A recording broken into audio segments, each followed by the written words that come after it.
میں ایران نے 14 اپریل کو اسرائیل پر 300 میزائلوں اور 170 ڈرون سے حملہ کیا۔ Welcome to A F documentary channel.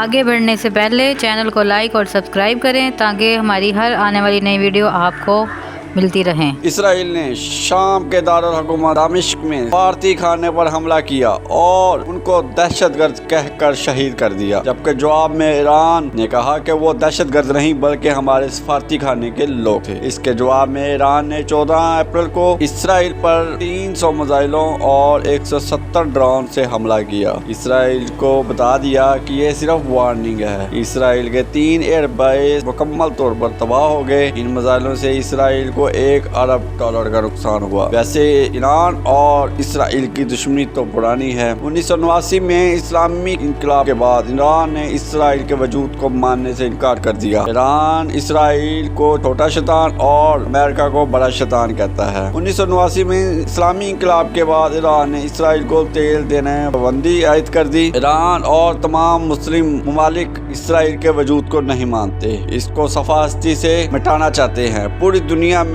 56 اسلامی ملک ہیں۔ تمام مسلم ممالک کا اتحاد ہے کہ یہ ایک ریاست جو کہ زبردستی وجود میں آئی کو ماننے سے انکار کرتے ہیں۔ حالیہ 2023 میں اسرائیل نے اپنی بربریت کی وجہ سے ہزاروں لاکھوں فلسطینیوں کو شہید کیا اور لاکھوں کو بے گھر کر دیا۔ اسرائیل ایک دہشت گرد ملک ہے۔ اسرائیل حملوں کی وجہ سے غزہ میں ایمرجنسی نافذ ہے۔ بڑا شیطان امریکہ ہر لحاظ سے اسرائیل کی حمایت کرتا ہے اور اقوام متحدہ میں ان کی جنگ بندی کے لیے زور بھی ڈالا گیا لیکن بے سود رہا۔ ایران کے اس حملے سے اسرائیل کو بڑا نقصان تو نہ ہوا۔ اسرائیل ایران کے جوہری ہتھیاروں کو اپنے لیے سب سے بڑا خطرہ سمجھتا ہے۔ سب سے اہم بات، ایران کے سائنسدانوں اور اہم عہدیداروں کو قتل کروانے میں اسرائیل کا ہی ہاتھ ہوتا ہے۔ ایران اور اسرائیل کی دشمنی بہت پرانی ہونے کی وجہ سے ہمیشہ جنگ کا خطرہ رہتا ہے۔ اسرائیل کی وجہ سے اس خطے میں ہمیشہ امن برباد رہتا ہے۔ اگر دیکھا جائے ایران بہت بڑا ملک ہے جو